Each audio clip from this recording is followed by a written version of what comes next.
And now some words from our sponsor that you don't understand and I can't pronounce. Flap, pustule, jowls, nugget, gurgle, smear, curd, bulbous, bulbous, bulbous. What is it? It's bulbous. Bulbous. Tender, dongle, pork, and moist. Whether you're a construction worker, warehouse worker, or, frankly, a radio host, if you hear certain words on the job site, work can be uncomfortable. So, at least get work gear that's comfortable. Timberland Pro work shirts, pants, and boots, head to toe. Timberland Pro, not uncomfortable. Hey, what's up, everybody? I'm Carl Tart. I'm Jackie's Neal. And I'm Edgar Mopes here. And we are the host of a new show called Culture Kings on how stuff works. We cover a whole range of topics on this show, but one of the things that we talk about the most is sports because we love them. Jackie, what's the sports opinion you have? The Cubs are the best team of all time. That's ridiculous. Edgar? Kevin Durant is the greatest player of all time. Nonsense. My favorite basketball player is LeBron James. He's the king of the world, and we'll get into that on Culture Kings. Download it wherever you get your podcasts, Apple Podcasts, or anywhere. Just listen to it, damn it. This is the Dan Le Batard Show with the Stugotz podcast. Greg Cote of the Miami Herald is in with us. Stugotz is mad at the Dodgers and Diamondbacks, and he is distracted by Mickelson and Tiger.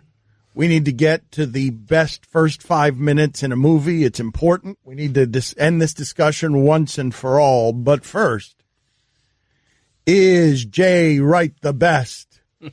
Yes, maybe, no. Is Jay Wright the best? Yes, maybe, no. Is Jay Wright the best? Yes, maybe, no. All right, good. That concludes our college basketball coverage. Team won. It may or may not be investigated by the FBI. I don't even know if Villanova is being investigated. If not, you should be. Look at their coach, how well he dresses. Is he the best? Yes, maybe, no. They're good at shooting. Yep. Let's move on. Yep. So what's the problem that you have with the Dodgers and the Diamondbacks? I mean, just absurd, Dan, that a game last night and baseball, it is such a simple fix. And since we talked about it on this show, I've heard others talk about it, and I've heard, baseball purists talk about it, and they even agree, okay? You had a game last night that went to 3:30 in the morning Eastern time. 3:30 a.m. Past that Eastern time. Dodgers, Diamondbacks. How many innings was it? It was 15-inning game. 3:30 in the morning. And all I've ever said is if you want to make baseball more fun, if you want to speed up the pace of play, if you want to get people to bed, if you want to get them home quicker, then just ninth inning, games tied, home run derby. And in the case of last night, you would have Cody Bellinger versus Paul Goldschmidt. 5 hacks apiece. Whoever hits the most home runs wins. Everyone's home by 11. I really would be okay with baseball making those kinds of ridiculous innovations because the place that we've arrived, Cody, is fairly ridiculous, where the pitchers are so specialized that everyone's throwing 99 on the black, and the hitters are so specialized that they're all going for all the bases instead of one base. Like it used to be once upon a time, a hitter was always going for contact and by accident hits a home run. Now everyone out there is just very primitively, barbarically, pornographically just taking hacks to hit home runs. And I want to be clear, postseason, I'm glued to that game. I'll stay with it for 25 innings if that's how long it goes because there are stakes attached to it. Game 3 regular season, I don't want 3:30 in the morning. Don't want it. Mike, I'm worried about how old this show is getting, complaining about baseball, complaining about late games. Yesterday, imagine Stugotz's frustration. His chief analysis of the Villanova basketball game was, why is it starting at 9:20? I don't want to watch. Well, explain that to me. In fact, you know what? I want to go someplace else other than chanting Jay Wright's yes, maybe, no. Did you watch? Yeah. Okay. Yeah. Maybe. No. Did you watch? I absolutely did. I was so impressed with Villanova. I expected them to be a great offensive team. Is Jay Wright the best? Yes, maybe, no. Is Jay Wright the best? Yes, maybe, no. Don't you guys love that becomes much of the college basketball analysis, which is just the next day, how do we talk about this? We could celebrate the kid off the bench who scored 31 points, or we could just say, oh, that coach, he's handsome. That handsome devil, look how well he dresses. I'm looking at a headline right now. It's time to put Jay Wright in the pantheon of elite college coaches. Yes, where is it? Who's writing that for whom? ESPN.com. Let's click on that real quick. FBI, click it and tell us who is writing what about is Jay Wright the best? Yes, maybe no. This is a definitive yes, Pantheon style. Yeah, this is Andrea Adelson. Right. And, as Villanova players cut down the basketball nets, Chris Jenkins draped his arm around Ryan, something I can't pronounce, and 2 former Wildcats reveled in the dynasty their alma mater has created. I guess 2 wins in 3 years is a dynasty. Is that true? I guess so. Yes. Yeah. Maybe. Really? Please keep No. Let's keep reading. The Wildcats' 79-62 national championship win over Michigan on Monday night had far less drama than Villanova's epic title victory 2 years ago when Jenkins hit the game-winning shot to defeat North Carolina. The 2016 buzzer beater helped Villanova to a place where few programs ever go. In Monday's win, Jay Wright has taken his place. Few coaches ever go. Wright is just the third. Whoa. Hold on. Whoa. That's an important sentence on yes, maybe no. Read that last sentence again. It's a killer sentence. Read that last one again. Monday's win has taken Jay Wright to a place few coaches ever go. That's yes. That's Maybe. yes. Yeah, That's yes. maybe. That's a yes. Yes. Yeah, maybe. Maybe no. No. Maybe no. Wright is Maybe just no. the third active coach with multiple NCAA championships. Third. Wow. Third. Yes, there are only only 3. yes. Yep. Yes, maybe. Yes. Yes, maybe. You know the other Maybe. 2. I mean, it's Coach K and Roy Williams. Oh, that's a yes. quite the That's pantheon. Yeah, Pantheon. And the second coach in Division I history with 4 straight 30-win seasons. Maybe no. That's closer to no. That's closer to no. That's a hardware. I'm a title guy. What else? What else you got? That it? Bill Self is the other. That's all the Pantheon stuff we've got? Bill that's Self. it. Yeah. There's no more Pantheon stuff? That's No. not Pantheon worthy, all of that. Pantheon. Bill Self. Bill Self. What about Bill Self? Wow, Bill Self. He ain't in no He Pantheon. had 4 straight 30-win seasons. Well, but good not for him. Who Pantheon. cares? Isn't Pantheon the name of a shampoo? Is it? Isn't there a shampoo called Pantheon? Is there? Pantene or something. Or Pantene, is it? Yeah, Might it's be. my favorite, actually. Yeah, I it's a like good it. shampoo. Bill Self is not using. No. No. Selsun Blue. or something. There's something about him. I just can't quite piece it together. Wait a minute. Hey! Roy, did you just agree that he's got a dandruff problem? You accused him of Selsun Blue? Yes. Okay. Selsun Blue. Is there anyone in sports that you imagine is having a dandruff problem? Because I go Wade Phillip. But the Ryan brothers might be in there too. Oh, the Ryan bro. I mean, there's the no Ryan question. boys, Yeah. Like, who's most likely to have dandruff in The sports? flakes right on their shoulders. Yeah, just like whenever they're giving a press conference or Mike Jarvis. Mike Jarvis. That's interesting. That's a good one. Yeah, It's a horseshoe. Yeah, I got excellent. Pete Carroll. I mean, No. oh yeah, Pete no, Carroll no. absolutely has dandruff on the shoulders. Yeah. Wait, Yeah, he does. you guys had Bill Self having dandruff? I mean, No, Roy no. did. No. Roy did with mean, Selsun Blue. He hit you him know with the Selsun Blue. You know what the deal is with Bill Self, right? That I hair- mean, I don't want to say it. yes, let's not say it. I don't Let's want not say it. It's Let's on not the say it. toupee of my tongue. That is not likely to have dandruff, but clearly it fooled Roy. So, Roy, you're just now learning that, are you? It collects under. Oh, really? It builds up. Really? It rains. It rains from the inside. Okay. I have Jay Wright headed to the Sixers. That's next level. That's a good one. next Book level. it. Boom. Good one. Yeah, You know book what? it. Book it. I can't claim to have come up with that. I would like to help out the board op on Golick and Wingo. I can't Cliff the board op. Okay, Cliff, I am your voice. I was you once. I am you. I am your voice. Because Cliff threw that out. I think it makes perfect sense. I think Jay Wright is going to the Philadelphia 76ers. I think the Sixers would love to have Jay Wright. But Golick and Wingo laughed at Cliff the board op. And Cliff, I'm telling you, they all laughed at me at one point. They're still laughing. Can at we me, talk Cliff. to Cliff right now? I want to ask him who in sports looks like they might have dandruff. Can we talk to Cliff right now since you've decided to use this first segment to send shout-outs to Cliff the board op? I felt badly for Cliff. I mean, he throws out a great suggestion, and because he's not credible, everyone makes fun of it. And Cliff, I hear you. I'm not credible either. But, We're trying to track down Cliff. okay. Cliff is great. It makes the show. All right, so you're just going to steal Cliff's stuff? I've stolen Cliff stuff. I'm with him. I have Jay Wright going to the Sixers. Best 5 minutes of a movie, first 5 minutes of a movie. What do you guys got? What are you nominating? We've thrown in Sylvester Stallone's Cliffhanger, and I know it's a terrible movie. None of us think it's a good movie, but the first 5 minutes are indisputably good. What about Jaws? Ooh, that's good. That's a slow build, isn't it, That's Jaws? such an old movie. Yeah, but you're at the edge of your seat. It is good. Well, once the music kicks in, yeah. Scream. Oh, excellent. That's good. Very good. That is good. That is good. Very good. That's about the best 5 minutes in horror movie history. I'd be willing to put it in that genre, close the case, and be done with it. Put it in that section of the Hall of Fame, and then we can move on. Is Inglourious Bastards in the conversation? Is that the first scene when he's in there? Yes. That's where everyone discovered the same actor, Christopher Waltz. Yeah. We all Christoph. discovered how That's good. fun. Wait a minute. What just happened there? What happened? I said Christopher, and I was looking for the last name. You got in with the last name. You find me. You corrected the first name. I was still searching for the name. You didn't even let me finish. Yeah, well, that's a fun. Guys, it appears that we have Cliff the board. Oh, yeah. All right, Cliff the board up. Here we go. Cliff the board up. The question is posed to you. Mike, get our top of the line entertainment production ready. Who in sports most looks like they probably have dandruff? Is that to me? Thank you, Cliff. Your big shining moment. You are indeed the Stugotz of the board up world. Hey, goodbye, everybody.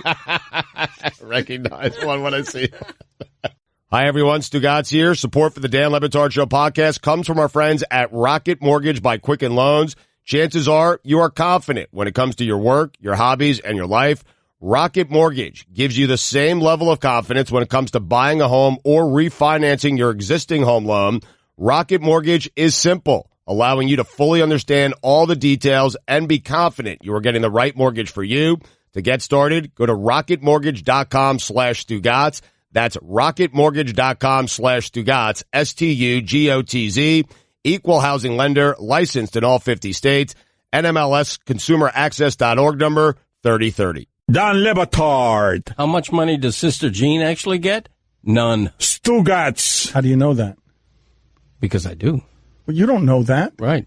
I was actually making a play on words. It went right over your head. I did. I'm sorry. My bad. I missed the joke. Yeah. I don't get the show. Let the joke sit. Let the joke sit. Yes. This is the Dan Le Batard Show with the Stugotz on ESPN Radio. Forgive me, please. We are a bit of a mess with a lot of things to get to. If you are getting your sports information from us, I am sorry, but Villanova won the championship. I'm not sorry because they won the championship. I'm sorry because you're getting your sports information from us. Villanova won, blew out Michigan. Is Jay Wright the best? Yes, maybe no. Let's move on. Okay. We were talking during the local hour of the worst song ever made. And I thought by consensus, We Built This City was, or by as close to consensus as you could come in music, that people believed We Built This City to be the worst song in the history of music. Stugotz has a list in front of him. Sports radio is all about lists. Yep. He has that song as fourth. Greg Cote, during the break, pulled up his own list. Top 10 first 5 minutes of movie scenes. So he's got his own list. And also, it appears that Gronk trade offers are being assembled, according to Albert Breer and the MMQB. Trade offers are being assembled for Gronk. So Gronk might be in play, but we've got other important things to get to. We need a show description. Mike, help me out here. How are we doing this contest for ESPN Ooze to announce, to have on the screen that we are now on ESPN Ooze? I want to see what it is that we need to do in terms of show description, where we give somebody a contest, give the listeners a contest to describe our show. Yeah, we want to give away some show swag to the person that writes the best show description, because we want to actually use that. That's actually the big prize here, because we'll actually use that show description when you press info on the program, because now we've switched channels and we're now on ESPN Ooze, as Dan mentioned. So we want a new show description. Here are the rules. The description has to mention Dan Le Batard and Stugotz. Everything else, go crazy with 2 sentences. And send that over to @LeBatardShow, #show description, and we'll pick the best one. All right. Just don't be a medium, because Guillermo tells me we're out of medium T-shirts. All right. So also in this contest, don't be a medium. Now, Trump Gotts has made another appearance. If you were listening to the show yesterday, Stugotz went off on Jim Mora, the coach at UCLA. He's still the coach there, right? He wasn't fired? Maybe he was fired. No, he's, I don't know. Who cares? Anyway. No Mora. So, Jim Mora is no Mora in UCLA, yes, maybe no. And Stugotz was ripping Jim Mora yesterday for being less than flattering about his own college quarterback, Josh Rosen. Stugotz, we have discovered, sounds a lot like Donald Trump. And J.L. Colvin, the comedian, also sounds a lot like Donald Trump. So here is Stugotz's words in the president's mouth. Well, Jim Mora should be ashamed of himself. He really should. I mean, this guy, it is unbelievable because all he's done since Josh Rosen has declared to go to the NFL is bash Josh Rosen, and I don't like it. Josh Rosen, for those of you who don't know, played quarterback at UCLA. You know who's the coach there for many of the years he was at UCLA? Jim Mora. You know who won nothing with Josh Rosen? Jim Mora. You want to know why? Because he's not a very good coach. So Josh Rosen, who's played for free, we think, for this coach, who's had 97,000 opportunities to coach in both the NFL and college football because of his dad. What does he do to the poor kid? He takes him out right before the draft. And here's what he said today, Dan. He needs to be challenged intellectually so he doesn't get bored. He's a millennial. He wants to know why. Millennials, once they know why, they're good. Josh has a lot of interest in life. If you can hold his concentration level and focus only on football for a few years, he will set the world on fire. He has so much ability, and he's a really good kid. But he's also telling you the downside of Josh Rosen, and in my opinion, Dan, these coaches, all they should be doing is propping these players up. That's the time where Jim Mora wants to be honest. That's a bad job out of Mora. Terrible job. I mean, Jim Mora. I'm not saying he's a moron, but we know how morons act, and that is how Jim Mora is acting. He's demonstrating the behavior of a guy who I would call a moron. Jim Moron. Uncle Fuddy, you look good when you back that ad up. I mean, the funniest part of all of that is that Stugotz is running our country. Don Batard. Who are the just generic names that they're going to put in a Marlins uniform and tell us to eat opening day? Rojas. Who's this Smith? Oh, Caleb Smith. You know what the C in Caleb stands for, right? K's. Stugotz. How is that possible? It's a good one. You know, Dan, K's are strikeouts, right? Yeah. It's a good one. Caleb Smith, K's. Dr. K. That reminds me of my favorite cereal, Special C. Ooh. Hey. I mean, come on. I started the whole thing. And I finished it. Very upset. This is the Don Batard Show with the Stugotz on ESPN Radio. ESPN Radio is presented by Progressive Insurance. Bomani Jones going to join us in a half hour, 11 a.m. Eastern on the Shell Pennzoil Performance Line. Get the feeling of being rewarded with the gold status at Shell with the Fuel Rewards program. Download the Fuel Rewards app. Join and start saving 5 cents a gallon today. Here's your SportsCenter update. Villanova easily disposed of Michigan to win the national championship. Dante DiVincenzo. That's a tough one for me. How do you say that? I mean, we all discovered him last night. Do you know how to say it, Greg? DiVincenzo? DiVincenzo? All right. This is the kind of sports analysis you can only get here the day after the big game. ESPN Radio, ladies and gentlemen, off the bench, 31 points. We don't know his name. DiVincenzo. There you go. Yep, he had 31. As Dan pointed out, he did it off the bench. He won the tournament's most outstanding player and Jim Nance's tie. Or Jim Nance's tie. Vegas has named Duke the favorite to win the championship next year, 5-1 odds, ahead of Villanova, who's at 8-1. And finally, Elon Musk made an April Fool's Day joke on Twitter about Tesla going bankrupt. It caused Tesla stock to drop more than 7%. What a joke. It is yeah. No, that's not a funny joke. You're messing with people's money, man. Okay. That's not a good April Fool's joke. I know, but I just love that you objected to an April Fool's joke by saying, what a joke.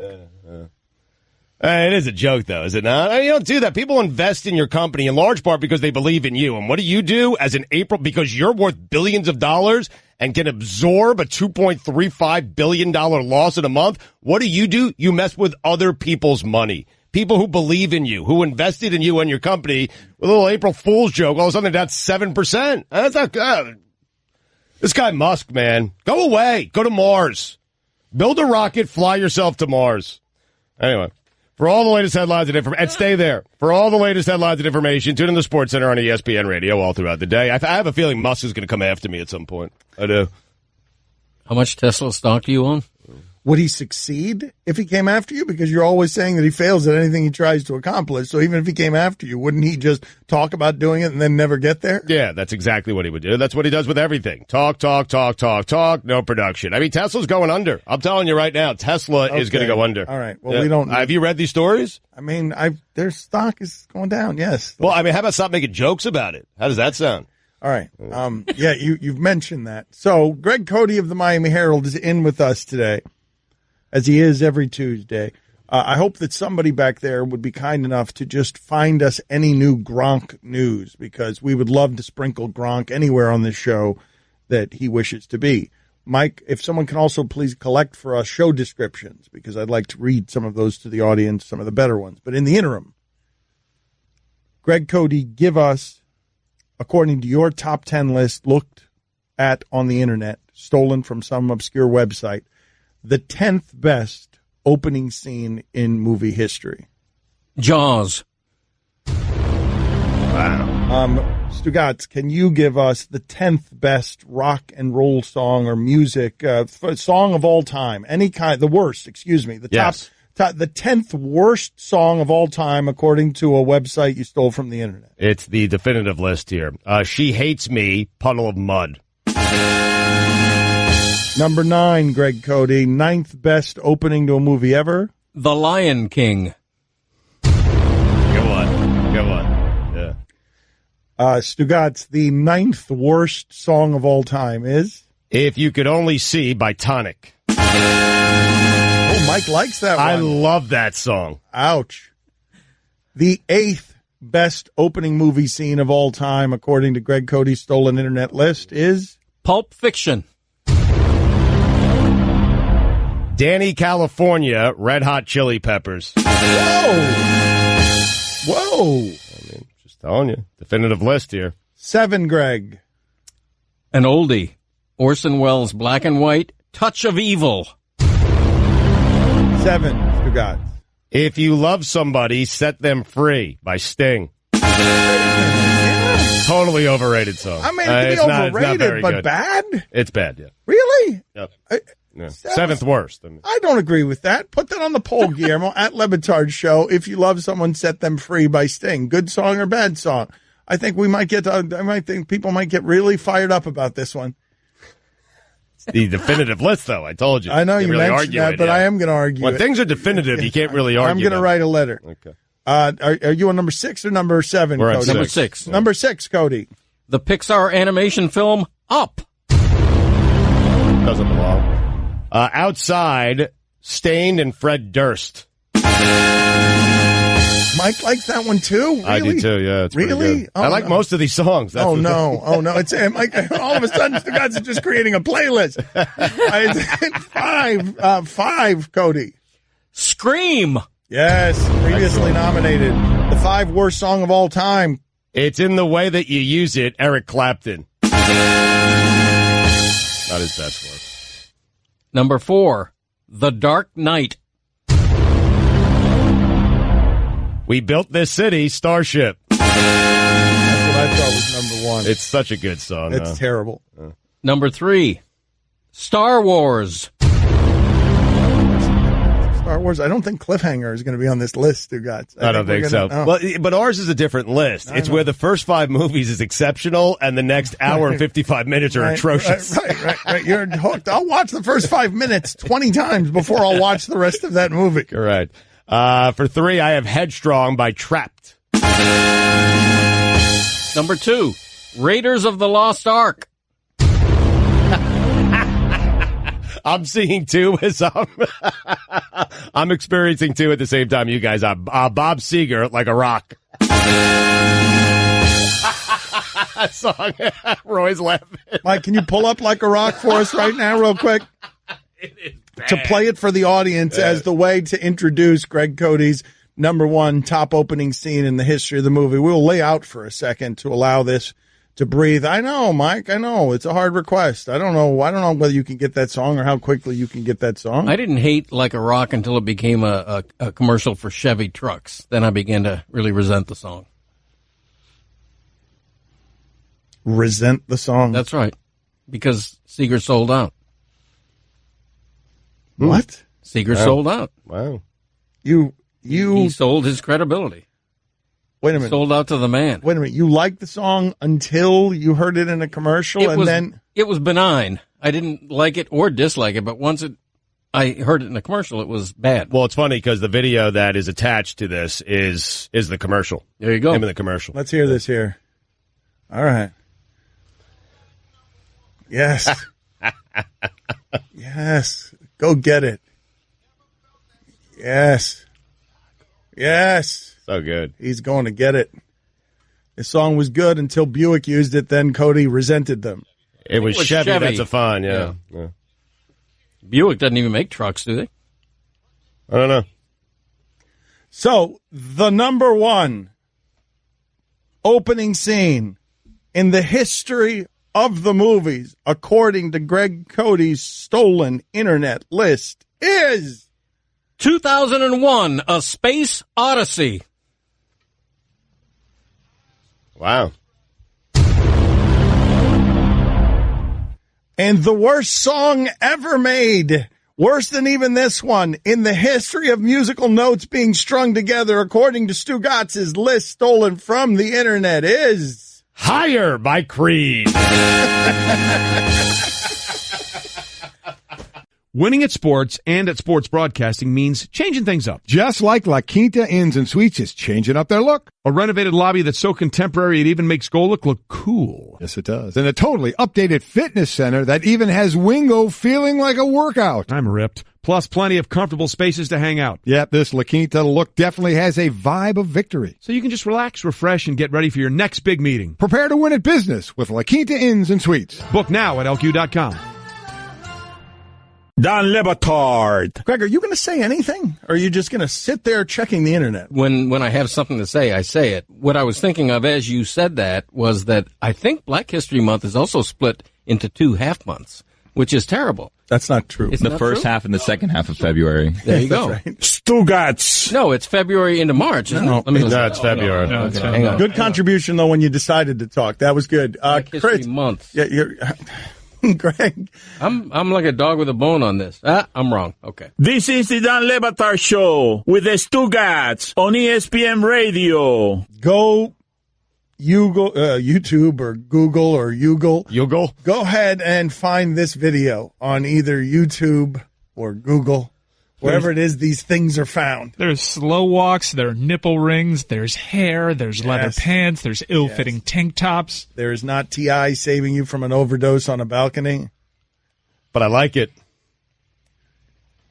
It's a thing that actually happened on a Miami balcony. The lead singer for Creed. I mean, I do feel for that dude, right? Scott Stapp, like he is an eternal music punchline for being the caricature of a rock star lead singer. Is there anyone, like he was something out of Spinal Tap, something out of a mockumentary. I mean, Nickelback is by consensus, right? The most mockable band in the world, right? I think so, yeah. But is Scott Stapp, like who would you go to before Scott Stapp on most mockable, is it Michael Bolton? Most mockable musician in the history of music? I'm not certain there's anyone ahead of Stapp. I don't think it'd be Bolton. I happen to like Michael Bolton's voice. I do. Oh, you're allowed to do that, but Michael Bolton, a lot of people make fun of the, just the over-the-top cheese. Right. Yes, yes. Barry Manilow was subject to Kenny G, our friend Kenny G. Yeah. Manilou's a good one. Manilow was subjected to a lot of that. Soft rock. A lot of people are complaining, good God, there is just a violent and vicious and angry mob out there saying that Toto's Africa's Toto needs to be somewhere on that list. Yeah. No, that's one of the best songs ever. I don't know. I think I agree. Somewhere in the top 10 it should be there. Listen, it could be one of the worst songs of all time and you still enjoy it. Toto Africa is not one of the worst songs ever. It's pretty bad. We're not even going to play that game. We're not going to say, oh, I like it because it's bad. No, Toto's Africa is awesome. I mean, okay, I'm just telling you. Look, man, don't take it up with me. I didn't mean to fight. I didn't mean to upset you. Well, we didn't say it. I mean, the texters, people I was just tweeting taking stuff off of the text, so I wouldn't have to do my job. I'm just stealing stuff off the internet. Proud of you, Dan. Oh, yeah, baby.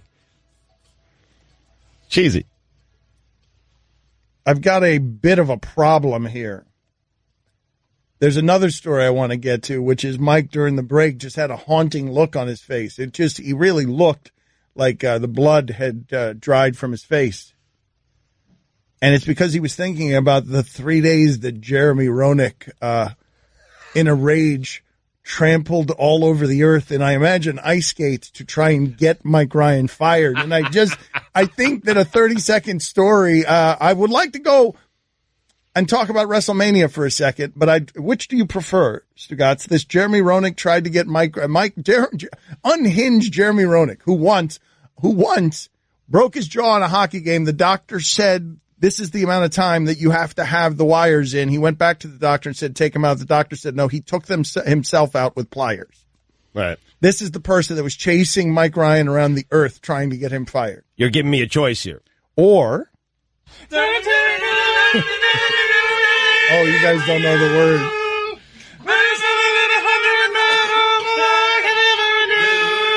Man, this is a pretty good choice right here. Oh, now you know. It is a good song. It's a good song. Come on, man. It's good. It can also be bad. No, it's not. No, come on. It's good, bad, good. Man, come on.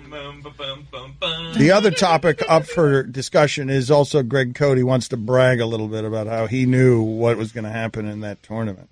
Oh, yeah, the NCAA tournament. I think we could squeeze both in. I would like to relive Roenick for just a second here and the reason we got to Roenick is, Greg, I hope you don't mind me saying this. Dan and I were saying during the break that we don't think anyone's ever been angrier with us in the history of the show more times than Greg Cote has, because he's constantly getting angry at us. Yes, he's constant. Cote gets upset more often than anyone in the history of our show. We couldn't even come up with a second place. But Mike Ryan tried to by summoning a memory of Jeremy Roenick trying to get him fired for 3 days. Mike, can you give people 30 seconds on that real quick? 30 seconds of this.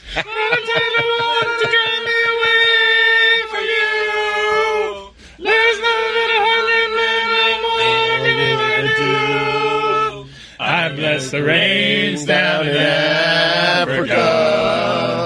All right, give me 30 seconds on WrestleMania. Roenick. He won't give us Roenick. He's not going to give it. 30 seconds on WrestleMania. Give it to me. It's the biggest week of the sports year. Oh, it's the most stacked WrestleMania card in WrestleMania history, Dan. And we still don't know if we're getting John Cena Undertaker because Undertaker still hasn't answered John Cena's challenge. So John Cena, the biggest star in wrestling, may actually be watching WrestleMania right next to me with all the fans because he doesn't have a match. Where are you, Taker? Do something. Seriously. Yeah. But if we don't have Taker, at least we have Daniel Bryan's eagerly anticipated return to the ring. Yes. That'll sell the Superdome out in and of itself. Yes. Who's going to be Braun Strowman's tag team partner? We have no idea. Who's winning the Andre the Giant Memorial Battle Royal? Who's winning the first ever WrestleMania Women's Battle Royal? Is this the last time we see Brock Lesnar in a WWE ring? Could it be? Could it be? Because he told us he's headed to the UFC. What does this mean for Paul Heyman? Perhaps a heel turn? Who knows? Who knows? Who knows? And, of course, like the Wrestling Geek main event, Shinsuke Nakamura and AJ Styles. Now, they got down in the Tokyo Dome at Wrestle Kingdom a couple of years ago. But for the American audience, this is going to be a treat. Oh, yeah. Wow. Nice. All right. Good breakdown. Excellent. Man. Do you have 30 seconds? Ronda Rousey's mean, too. Oh, she's mean. Yeah, I'm not buying this whole face. You have 30 seconds you can give us on the Masters. Yeah, listen, I am watching right now. I've never been so interested in two guys practicing, but right now, Tiger Woods and Phil Mickelson, actually not right now, I'm trying to find it. They're about to begin a practice round together, and I am just wondering how much money they have on that practice round. I am. And I'm telling you, this practice round Going to be more exciting than maybe the first round of the Masters. I'm serious. You've been distracted. Why are you distracted? I'm on Masters.com right now, and I'm trying to find these two. They're on the range right now. I'm trying to find. I want to see live action. I want to see Tiger and Phil go at it. All right, 30 seconds. We will get to Greg Cote. What is this? What does that sound Okay, guys, listen, no. I just want to get 30 seconds on the best opening scene. I know some of my movies are highbrow, Dan and Stugotz, but how about the opening of Naked Gun? That's a great opening. You've got all these heads of state, and all of a sudden Frank Drebin shows up, and all heck breaks. That's a pretty Get out of here. Enough of you. Okay, also, listen, how about that great article that Greg Cote wrote about Coach Shula? In fact, what about it? Thank you. It's Dan, Stu, and Greg Cote on ESPN Radio.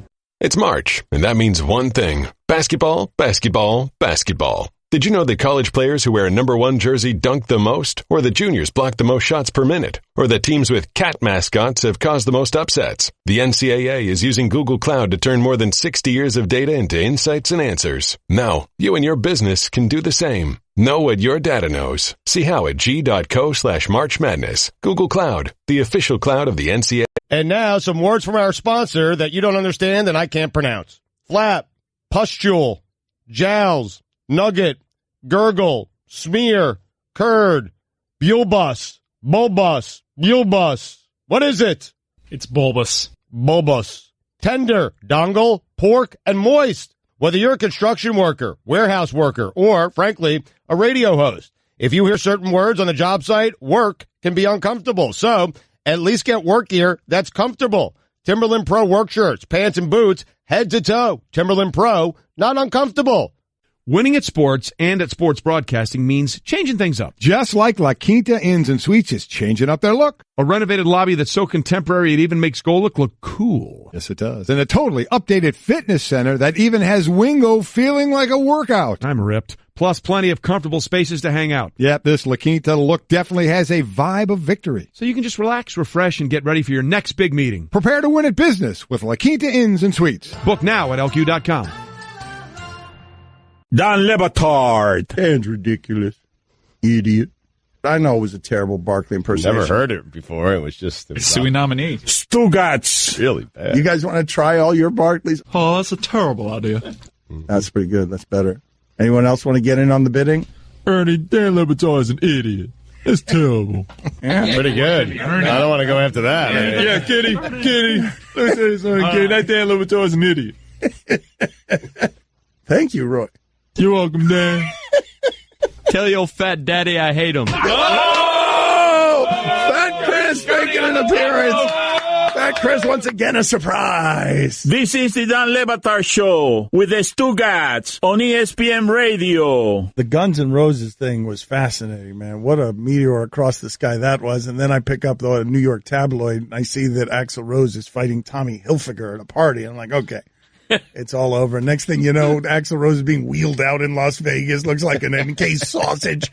And he's coming out and trying to do Paradise City. Next thing you know, it was over. Bomani Jones, The Right Time with Bomani Jones podcast. It launches today.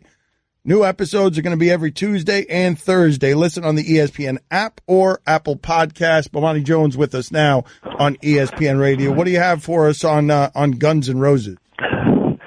I just want to know on that tour, who was going to play when on the bill? Because, I mean, U2 ain't opening for nobody. Not in 1993. Guns N' Roses ain't opening for nobody in 1993.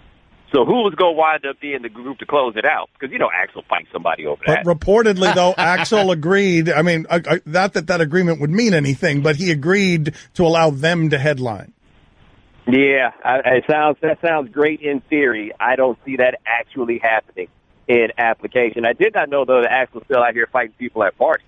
Yeah, Tommy Hilfiger, no less. Well, that was a while ago, though. It was a while ago, but this was still in the late part of what would be Axl's prime. We were talking about most mockable rock stars or most mockable musicians ever, Bo, before you came on here. We were talking about Stapp from Creed. Like, who was universally viewed as the most mockable musician of all time? Well, I feel like the problem with answering this question is he's a friend of your program. I think it might be true. No, Kenny G. No, you might be right. No, he's right. Yeah. Yeah. He plays the horn. Yeah, I think he's right. I think Bo is right. There's no disputing it. He's the easiest guy to get, man. There's no question about it. I also recall Miles Davis having harsh things to say about Kenny G, but not as good as Miles Davis talking about Steve Miller. We opened for this sorry A-cat named Steve Miller once. That's in Miles' autobiography. That's how he refers to Steve Miller. The Right Time with Bomani Jones. The podcast launches today with new episodes every Tuesday and Thursday. What do you want? What do you expect from Tiger Woods? Hey, man, I want a victory. I would like a victory. I will settle for him being really good, but I would like a victory. And I don't think we talk nearly enough about the fact that they redesigned that whole golf course over years to stop him. No one man should have all that power. They did everything they can to stop him, to the point of turning Augusta National into a den for left-handers after left-handers had never won at the damn thing, all because they were trying to stop Tiger with these shots that are right, going to the right off the tee, I believe, is the way the direction went. They basically found, what are the weaknesses in Tiger's game? Okay, cool. We'll make that what the course is. And he hasn't won it since 2005. Yep, but Bubba Watson's lefty, and he's won it twice. So to your point, you're right. Like, they tried to make it more difficult for Tiger to win that thing because they feared that he was going to dominate that tournament for like a decade, Bo. Right, but at no point did they fear that Jack Nicklaus was going to dominate that tournament for a decade. Nope. You know what I mean? Like, at no point there was nobody else. And also, don't forget, Phil Mickelson hadn't won the Masters until after Tiger had won. Right. Where else in sports can we view something that clearly, where the rules are changed for somebody? Bob Gibson, they changed the rules on the mound. That was because of Bob Gibson, right? We're here with Villanova. You're watching 3-point basketball. That's going to have to change in college sports. What, the 3-point line? You're saying? Yeah, it's going to have to move back. Where else have you seen an example? What are the other examples, Bo, of athletes so great that we sort of shrug when they change the rules on them in the middle of the game? Well, I think it's first widening the lane for George Mikan and then widening the lane for Will Chamberlain. It's outlawing the dunk in college basketball as Kareem Abdul-Jabbar is on his way there. But, like, those things are like size matters, you know? Like, these guys are really big. Tiger Woods is just better than everybody else. He just totally redefined what we thought was possible in the sport. And they're like, oh, no. You ain't going to be out, master. Again, the Right Time with Bomani Jones podcast launches today with new episodes every Tuesday and Thursday. Listen on the ESPN app or Apple Podcasts. So the way I see everyone discussing at ESPN today, Villanova, is through the prism of Jay Wright. It's all Jay Wright, Jay Wright, Jay Wright. Jay Wright some more, Jay Wright. What do you do with that? I mean, there's something to that because this is not an exceedingly talented team, and he figured something out with a bunch of guys where, I mean, normally you need to have, at least it had been in previous years, a certain level of NBA talent in order to win a national championship at Villanova 2 times in 3 years, but they don't really have that. But I don't understand why we talk about Jay Wright when the obvious star of last night is White Dante. I'm totally here for White Dante. D-O-N-T-E Dante, by the way. Yeah. White Dante. And it's funny, as I was watching the game and watching him put it on the ground and dunk with 2 hands in the lane and just watch his whole steez, I was like, ooh, I can't wait for the post-game interview with White Dante. And then they did the post-game interview with White Dante, and it sounded exactly as I expected it to sound. I am not surprised to find out that White Dante had sent those tweets that he should not have tweeted, because I got the feeling that White Dante was kicking the cat at that time that it led him to believe that he had a pass that he did not have, because his whole Steve is Dante, D-O-N-T-E. All of it was there. I'm totally here for White Dante.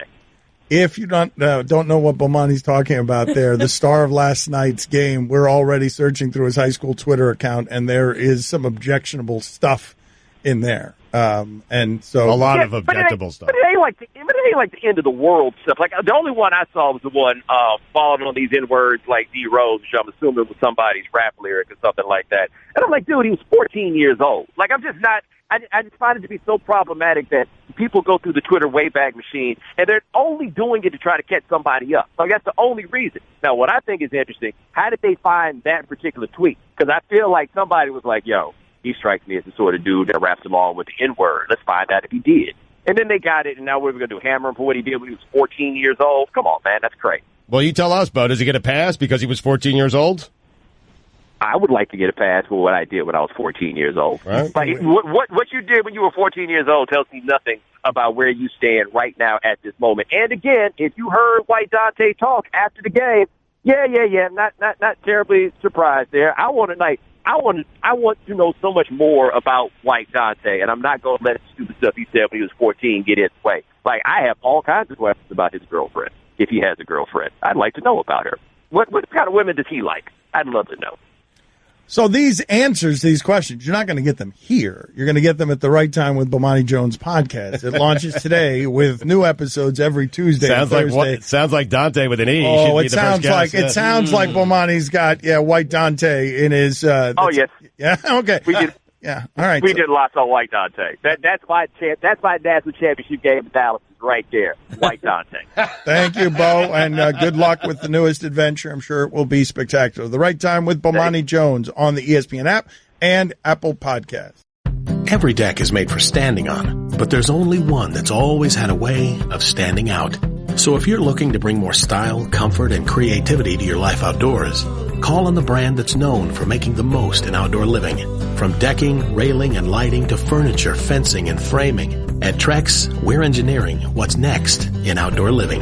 To learn more about all of the outdoor solutions Trex has to offer, call 1-800-289-TREX or visit Trex.com. That's TREX.com. Don Batard. Come in here and tickle. Hurry up and tickle him till the end of the segment. My Dr. McGillicuddy said this could be bad for my heart. Could be bad for my heart. Stugotz. Having a heart attack. Tickle him more. Tickle him more. Right to the end of the segment. Heart attack in it. This is the Don Batard Show with the Stugotz on ESPN Radio. You should watch Highly Questionable today. We've got a fun interview with Shaquem and Shaquille Griffin. The brothers, one of them plays for the Seahawks. The other one is the one-handed kid from the real national championships. It's Shaquem. Fine. The real national champions at UCF. Today on the show, in a little while, we're going to have Jalen Ramsey and Lamont Ramsey. This interview is long overdue. Jalen Ramsey is as fun as anyone playing football these days. He's talkative, he's totally unafraid, and he's excellent. He is excellent at covering people. I was going to say, also was good. Yes, really good. Yes, he's excellent, and he says that his dad is sort of a LeVar Ball in training. So we're going to have them on together here at some point. His name is Lamont. Lamont and Jalen Ramsey are going to join us together, and Lamont is auditioning for the role of the new LeVar Ball. I love it. Like, I love the idea of LeVar Ball training dads of athletes, future dads of athletes, how to act once their son But Jalen says his father's already that. Jalen says his father's simply undiscovered. So we're going to have the both of them on together. Yeah. All right. Now, Mike, did you like any of these? Did you like any of these descriptions sent in? You're trying to have a contest for ESPN Ooze. We've got a new show on there, and we need a description for what it is that we're doing so people understand that this is all nonsense and just don't take it seriously. And most of you people who come to ESPN News looking for the most ESPN thing, you're going to be sadly disappointed by everything we're doing because we are not doing those things. So, the Dan Le Batard Show with Stugotz, lame inside jokes, irrelevant guests, and content that sounds as fat on radio as it looks in person. Yeah, you're fat. I like that one. All right, you like that one? Dan Le Batard and Stugotz consistently undermine the talent in the shipping container during this daily pop culture, social commentary, multimedia show that occasionally encroaches on the subject of sports. Yeah, we like that. That one's good. You guys like that one? We like that. Thumbs up on that one. That's the winner, actually. Yes. The Dan Le Batard Show with Stugotz, the perfect golden kernel stuck in the turd. Wow. We're with that. Yeah. You like that one? Yeah. Dan Le Batard rides into sports take battle on his high horse. However, he is consistently harassed and distracted by the Stugotz army, a band of refugees, and a rotating cast of show killers. That's you, Greg. Yeah. I like that one. Yep. Greg doesn't like that he's not in here by name. Of course. I would have argued that the turd part did name him, but we'll keep it moving. Oh, really? Oh, God. I didn't deserve that. No that way. was totally mean and easy. No way. That didn't deserve that. That was ridiculous. Totally mean and easy should be the description. The Stugotz Show with Dan Le Batard. Proudly Miami. Like that.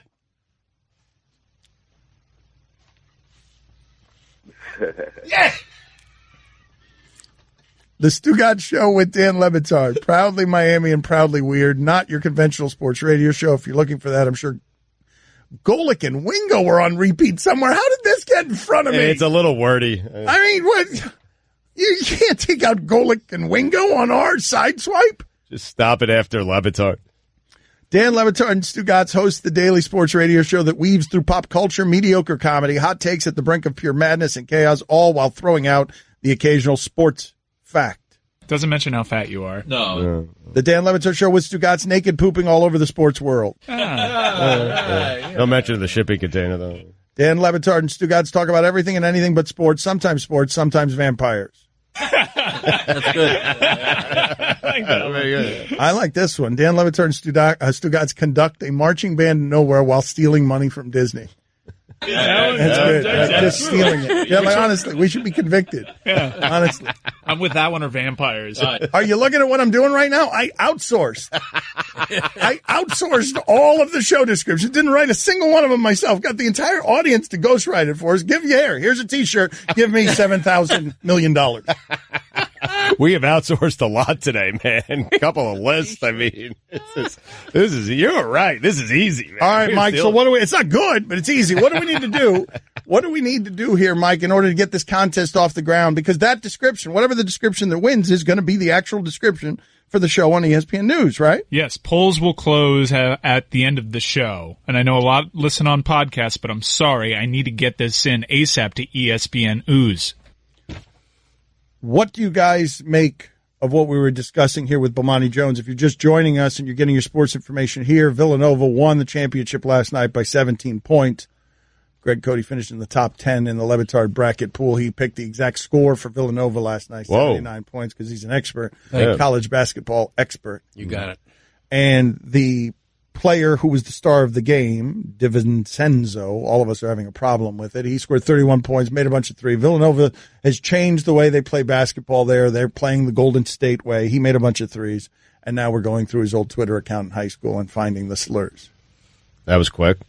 That's how we do it, though, right? That is how we do it now. So Bomani said, didn't know you, don't know you. Right. You scored a bunch of points. Let me go through your Twitter account. Right. And these tweets are from when he was, I guess, 14, 15 years old. And so it's interesting. I found it interesting that Bomani, because I'm thinking, man, if you had audio of all the things that all of us said when we were 14 or 15 years old, there'd be some really bad stuff. But we live in a different age right now, and things live forever there on Twitter. So it's interesting. I'm not certain whether he should be held accountable for what he did 4 or 5 years ago as a 14-year-old or a 15-year-old. Well, I would say he should be held accountable, but the accountability is what it is right now. Like, if it becomes discovered, you just say, I'm 14 years old, and you take what comes with that. Like, it's not cool to play gotcha on 14-year-olds. Right, but they're going the other way. Villanova is saying it was hacked. He's acknowledged, the player has acknowledged it was his account. He says he does not remember using that type of language. And now Villanova is saying that his account was hacked. Well, but Scott's, to me,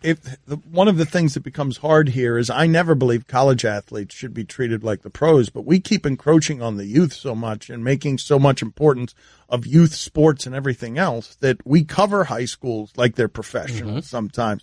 And we're covering this kid like he's a professional, and we're covering him like he was a professional in high school now. Right. Yeah, I think that started with LeBron when his high school game. But I know, but we're doing it retroactively. Even as uncomfortable as it might make you with LeBron, at least it was happening in real time and you saw it. Here we're discovering you as a collegian, and we're going back into your past to cover you as a high school player like a professional. Right. Yeah, and nobody's fully formed at 14. Nobody's maturity is where it should be, or where it will be 5-7 years later. And I think it's sort of unfair to penalize this kid for, something he said that he shouldn't have 5 years ago. And also, you need the context for that. If he's using the N-word because he's quoting a rap lyric, he's quoting the lyric from his favorite song, that's different to me than if he's using it maliciously as a disparaging remark. How do you feel about it, though, as coverage, as content? Because it feels uncomfortable to me off of that game to always. It feels kind of gross, to be honest with you, that he had that game last night. I'm not saying what he did when he was 14 or 15 is But fine. what do? You just leave it uncovered? Like, if you discover that, do you just leave it unsaid? Do you share it with your friends? Like, because that's what so much of news has become is, what do you share with your friends? And that's news. Right. It's a blog post. It's a YouTube video. Like that's. But I just marvel at the reaction to it, though. Like, off of that game, 31 points, he played great, and we never heard of the kid before the game started. Now everyone's heard of him. Let's go dig through his past. But that player works as a symbol for me on the rinse repeat of how we do this in sports. You didn't know who he was before it started. You cared only because he scored a bunch of points. You went through his past, and within a 24-hour cycle, you built him up to tear him down. Right. It's got such a gotcha quality to it. And, you know, we're used to this kind of retroactive reporting in politics, for example, where, you know, the new nominee for Secretary of Education, well, if 10 years ago they said something that was anti-education or anti-public schooling, that's newsworthy. But a kid? A 19, 20-year-old? I've been stumbling around here for 3 minutes. Anyone got a joke we can end this segment with? Dan Le Batard. Who's the second most famous Frank? Frankenstein. Stugotz. Pretty good. It's also not his name. Frank. Nobody calls Frankenstein Frank. His friends do. Of course his friends do. Dracula calls him Frankie. This is the Dan Le Batard Show with the Stugotz on ESPN Radio. Somebody is nominating best first 5 minutes of a movie, The Last Boy Scout. Can that count? Like, it's so silly, and it was so playmakers. You remember ESPN did that It was so good. That's what it was. I mean, it was 5 good minutes. Spoiler alert, the running back has a gun, and at some point during the rainy game, he starts shooting at people on the field during a run. And I mean, Shelley Marcone, man. I'm telling you, that is the best movie sports owner of all time. I just perfectly casted Shelley Marcone. The first 5 minutes of put it on the poll, Guillermo. The first 5 minutes of The Last Boy Scout, good or terrible? Was that Billy Blanks that had the gun on the field? Yes, the inventor of Tybo. Yes, that is correct. Yes. Thank you, Mike. Would you do, in honor of Billy Banks, would you do Tybo this entire segment as a celebration of Billy? That was Billy Banks was indeed it's the Blanks, man. It's a double fud. Jeez, I let it slide the first time, but I couldn't let you keep embarrassing yourself. What do people know about him? You want to wiki him? The running back in Last Boy Scout was a Tybo champion of some sort. He's a person that a lot of people make fun of, but isn't he someone who could also kill you with like his thumb? Am I wrong about this? No, I believe that he can do that. Is Billy Blanks actually somebody who is dangerous? Someone to be reckoned with, or is he a fake tough guy who's simply famous for some form of jazzercise, jazzercise? Tell me more about this person. I want to learn more about this Tybo champion that was the running back in The Last Boy Scout. All right, I'm trying to find because you did a very good job of screaming at me, and the reason that nobody can answer this question is because Cody's trying to work the technology, and the rest of the room is doing. I don't know The Last Boy Scout. Is doing Billy Blanks. Well, you're fairly useless when it comes to any movie subject, right. So you're not helping a whole lot. You're just sort of looking around the room. Are you looking anything up? You helping me? I am. I'm looking up Bruce Willis and, Last Boy Scout. Yeah, the shipping container is busy dancing. Blanks was hired as a bodyguard for lead actress Catherine Bach during the filming of 1988's Driving Force. That's when he really got his start. As a guy that could protect people, as a guy that was in good shape. So he did this, and that led Blanks. But was he an actual bodyguard, or was he playing a bodyguard in a movie? He was an actual bodyguard? No, he was actually hired as a bodyguard, okay? Does that mean anything? You know what I mean? Like Mr. T was a bodyguard. Mr. T was a bodyguard, and that's how he became famous. Does it actually mean anything if you're a bodyguard, or can you be a bogus bodyguard that isn't actually a tough guy? I think he can be a bogus bodyguard. This was a real bodyguard, though, and he impressed the producers. So he was on the set of this movie. He impressed producers so much that he actually started to get some roles in several martial arts films, including King of the Kickboxers and Blood Fist, which is a great movie. Have you seen Blood Fist? I have not seen Blood Fist. Is amazing. The Blood Fist cannot be. Guillermo, stop dancing for a second and put up there. Is Blood Fist a great movie? Blood Fist can't be a great movie, Stugotz. I'm telling you, it's really good. Stugotz, it can't be called Blood Fist. In fact, Guillermo, add this to it. Can it be called Blood Fist, even if it's damn Shakespeare, and be a good movie? I mean, I think all good movies should only be called Blood Fist, to be honest. You want to give 5 Blood Fists to the best of the movies? Yeah, that's my new rating category. The highest Stugotz rating is 5 Blood Fists. But then he was a kickboxing instructor to Ashley Judd's character in Kiss the Girls. That movie, dreadful. Okay? Just dreadful. But this all led to the Tybo workout. And from there, the man grossed between $80 and $130 million. Okay, but we still don't know if he was an actual bad man. All right, Mike, stop dancing. Stop dancing. I mean, he's got $130 million in the bank. He's a bad man. He started as a bodyguard and turned a workout video to $130 million. Okay, yes. Is he a bad man? He's a good businessman. Is he someone who is actually not to be trifled with, is what I mean. Because his exercise videos are all fighting. Roy, do you have the ability to find for us Stugotz? The way that he confused, was it either Taibo or Taekwondo with somebody? No, it was Muay Thai. Stugotz thought that someone invented jumping because he was reading the internet wrong. Yeah. He met his wife in karate class.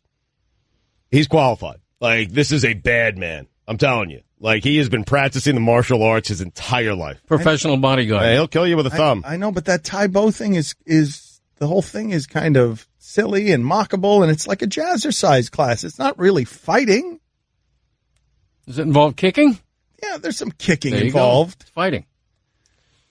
I've got some Zlatan facts in front. He later filed for divorce. Didn't go well. Zlatan is a new obsession here for the show, for Los Angeles. I've got some Zlatan facts and quotes for you. Are you ready? Because we've become obsessed with the wonderful Zlatan, the most arrogant guy in sports, not named Conor McGregor. When confronted by a journalist with a suggestive photo of him and then teammate Gerard Pick, the Zlatan told the woman to come to his house to see if he's gay. He then told her to bring her sister as well. So Zlatan is a bit heavy-handed when it comes to the subtlety. A reporter asked Ibrahimovic what he will get his wife for his birthday. His response was, nothing. She already has Zlatan. When invited by Arsenal's manager for a trial, he said, quote, Zlatan doesn't do auditions. I love this guy. After Sweden was knocked out of the 2014 World Cup qualifiers, a reporter asked him if he would head to Brazil to spectate. He responded, a World Cup without me is not worth watching. Wow, what a great quote. Yeah. He's a little bit better than David Shula's quote. On house hunting in Paris after being drafted, we're looking for an apartment. If we don't find anything, we'll just probably buy the hotel.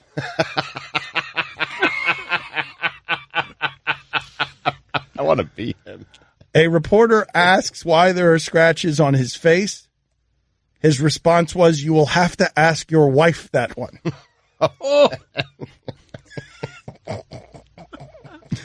He did not mince words when describing how it was to be marked by this person named Stefan Henchos, whose name I might be pronouncing wrong.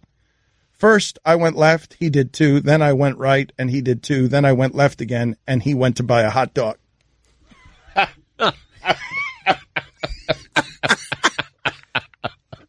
That is a great quote. I give that quote 5 blood fists. Hi, everyone. Stugotz here. Support for the Dan Le Batard Show podcast comes from our friends at Rocket Mortgage by Quicken Loans. Chances are you're confident when it comes to your work, your hobbies, and your life. Rocket Mortgage gives you that same level of confidence when it comes to buying a home or refinancing your existing home loan. With Rocket Mortgage, you can apply simply and understand fully so you can mortgage confidently. To get started, go to rocketmortgage.com/Stugotz, STUGOTZ, equal housing lender, licensed in all 50 states, NMLSconsumeraccess.org number 3030. Dan Le Batard. You could get the delicious, succulent ham shank or butt portion. They said butt portion. And I thought to myself, I'd eat the butt, but I don't want to know that I'm eating the butt portion. Stugotz. Is the butt portion a delicacy of some sort? It very much is. I can testify to this. The cut of meat, when I make pulled pork, slow cook a pork roast to make pulled pork, the cut of meat I use is called the Boston butt. So it's a delicacy. I eat butt all the time. This is the Dan Le Batard Show with the Stugotz on ESPN Radio. On his goal versus England in 2012, the Zlatan says you can't coach brilliance like that. On his PSG departure, he says, quote, I came like a king. I left like a legend. When asked who he thought was the most beautiful woman in the world, Zlatan said, quote, I haven't met her yet, but when I do, I will date her. He's the most interesting man in the world. It feels a little bit like that, right? Yes, it does. He's 36 years old, coming off of leg injury, but his debut was fantastic because his goal from... You're a soccer fan. Oh. You love the Zlatan. I do. He scored 2 goals in his debut, right? My wife and I were in Paris a few years ago when he was with PSG. It was amazing how huge he is in that city. I mean, you go in airports, you go in stores, you saw the Zlatan dolls with the ponytail. He does look like something out of a romance novel, right? Mm-hmm. Yes, 100%. And an assassin. What am I doing there? Is it Antonio Banderas? Is it a guitar case? You're doing European facial hair ponytail. That's all I'm doing? Does he have a bun or anything like that? Yeah. But hold on a second. Does that just mean he looks like Lee Scola? Banderas is on the mark. Antonio Banderas. You were right on. What am I doing there? Just some sort of Latin stereotyping that involves Zlatan? Yeah, because Scola's Argentinian, and the Zlatan's from Sweden. Right. But I mean, you're doing it on physical appearance, like a guy. Like I could see Charlie Whitehurst because he's got the. That's bun. right. Yes. Well, who are the guys like? Fabio, sort of cheesy romance novels. Zlatan is giving off. He's totally something out of a telenovela. That's why I'm doing. His attitude, his look, his taking off his shirt and being sexy. Like he is just slithering sexuality that you usually find that Latin people are more comfortable with in televised spirit that has bumblebees and women running around in bikinis. Latin television's a little bit behind on this front. They haven't. 2018 hasn't quite gotten over to Latin television, so they still got the woman on roller skates in a bikini. No, but Zlatan belongs in the middle of that for sure. He does. Sexy man.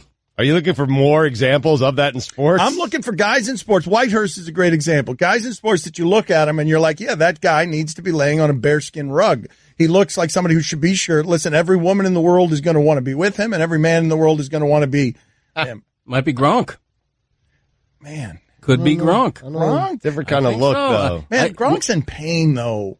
Gronk's thinking about retirement. Gronk. You think Gronk? Oh. I don't think of Gronk as handsome. I think of Gronk as fun. Do people think of Gronk as handsome? I mean, he's fun and fit, but he's not beautiful. He's not like Zlatan. I think people find him sexy. I do. Yeah, but not like Ronaldo or Zlatan. Dan is right. It's a different kind of... He's adorable, Gronk. Mike, what is he's a cartoon polar bear. Right. What is who injures people? Can you please tell me what was the origins of that story I was trying to tell in the last segment where Stugotz read the internet wrong and... It's a classic show moment from several years ago where we were trying to get into one of these wild goose chases. Who invented kicking? And this is what happened. Stugotz, you've spent the entire commercial break looking up who invented kicking. How has your search gone? I can't believe that you would discover an actual answer to this question, but how has your search gone? Benny Enriquez. Who is that? Answerbag.com tells me it's him. That's all you're going to give us is a name? He's a full-contact karate fighter out of Maui. What did he invent? Kicking. Oh, no. When? No details on that yet. I'm thinking kicking was invented before there was a Maui. Just telling you what the answer bag says. I'm sure Maui was there, but we hadn't even named it Maui. I'm sure kicking was invented before we had named it Maui. Well, I'm telling you what answerbag.com is telling me. Oh, no. Answerbag.com. I didn't say I did a lot of research. I just typed in who invented kicking and looked at the first thing that came up on Google. And who is it? Benny Enriquez. This is amazing to me. First of all, I'm looking at the Wikipedia page. It's Benny Urquidez. Oh, yeah. Or Urquidez. Yeah. And did you say that he was from Maui?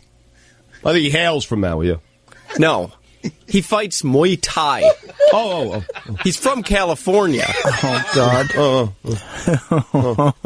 I mean, there's a style of fighting, Muay Thai. No, it's Maui Thai. I'm pretty sure Stugotz had kicking invented in like the 1980s.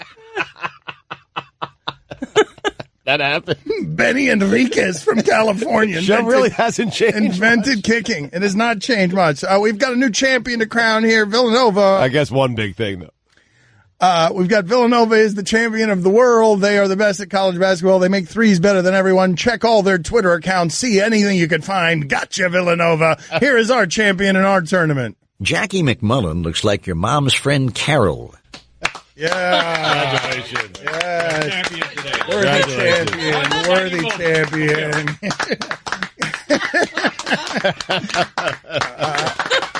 Way to go. Why are you laughing so hard at that, Cody? That was really funny. That's it. Really funny. Love Azaria.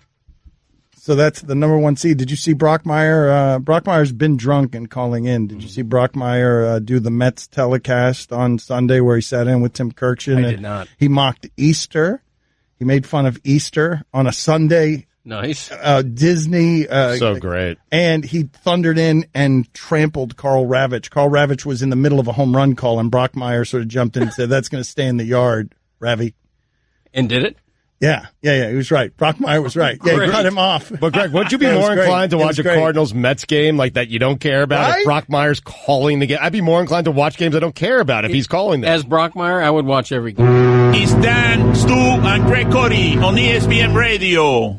It's March, and that means one thing. Basketball, basketball, basketball. Did you know that college players who wear a number 1 jersey dunk the most? Or that juniors block the most shots per minute? Or that teams with cat mascots have caused the most upsets? The NCAA is using Google Cloud to turn more than 60 years of data into insights and answers. Now, you and your business can do the same. Know what your data knows. See how at g.co/March Madness. Google Cloud, the official cloud of the NCAA. And now some words from our sponsor that you don't understand and I can't pronounce. Flap, pustule, jowls, nugget, gurgle, smear, curd, bulbous, bulbous, bulbous. What is it?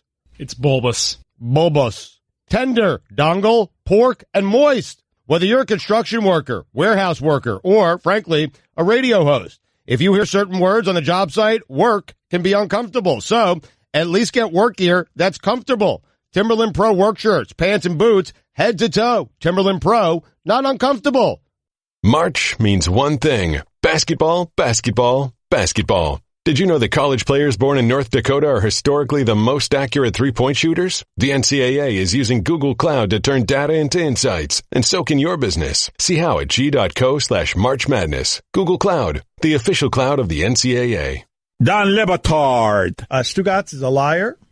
What happened? Stugotz. Well, we know this about you. It's not what happened. It's a statement of fact. You're someone who lies so much that you can be correctly identified as a liar. Yes, I don't. Did you even dispute that? No, I don't. This is the Dan Le Batard Show with the Stugotz on ESPN Radio. We will take your calls in a moment for Ron McGill of Zoo Miami, 786-456-4837. Those monkeys, though, they're dirty, dirty, drunk humans. Of course they'll snatch your baby, right? Right, Ron? You got to be very careful with the monkeys. They'll snatch your baby. You always have to be careful with monkeys. I said this, and I say that with total respect and admiration for monkeys for what they are.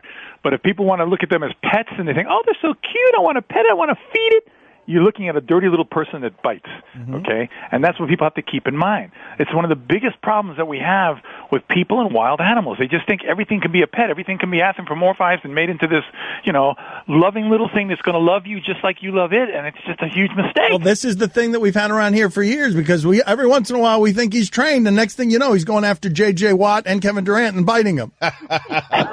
Every once in a while, it's shocking. He just crawls up their leg, and next thing you know... Hey, Durant, with his burning desire to repeat as NBA champion. Repeat what? You haven't won anything, for crying out loud. And if you win one without Steph Curry, I'm telling you right now, still doesn't count in my personal record book. Robert, you're on with Ron McGill of Zoo Miami. Go ahead. Hey, Ron, I got a question. My daughter has 2 male guinea pigs. One of them is Stugotz. The other is Guillermo. Are there any animals that consume any type of alcohol, like beer or rum? Well, there are a lot of animals that will consume fermented juice. You know, we talk about the marula plant in Africa when the marula tree just has all that rotting food on the ground. There's tons of YouTube videos of everything from baboons to elephants getting all tipsy on it to the point where they actually, baboons will pass out. They fall down. There are some types of primates actually in the tropical rainforest that use hallucinogens. They find hallucinogens in certain seeds and leaves that send them on somewhat of a trip that have been documented using that as something that they enjoy. So, yes, certainly there are animals that use things to, let's say, enhance their moment of life at the time. Taylor, you're on ESPN Radio with Ron McGill of Zoo Miami. Go ahead. Hey, guys. Thanks for taking my call. Ron, I'd just like to get your opinion on dog food. Thank you. On dog food? Well, is that you should give your animals dog food. Do not give your animals table scraps.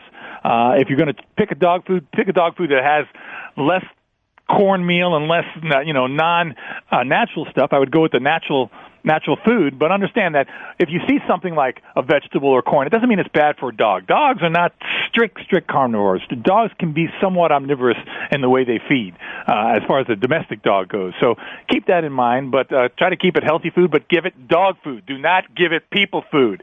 And I understand people doing that because they think it's better for the animal. They go, I like it, so my dog's going to like it. Dogs do not have the same digestive systems we have.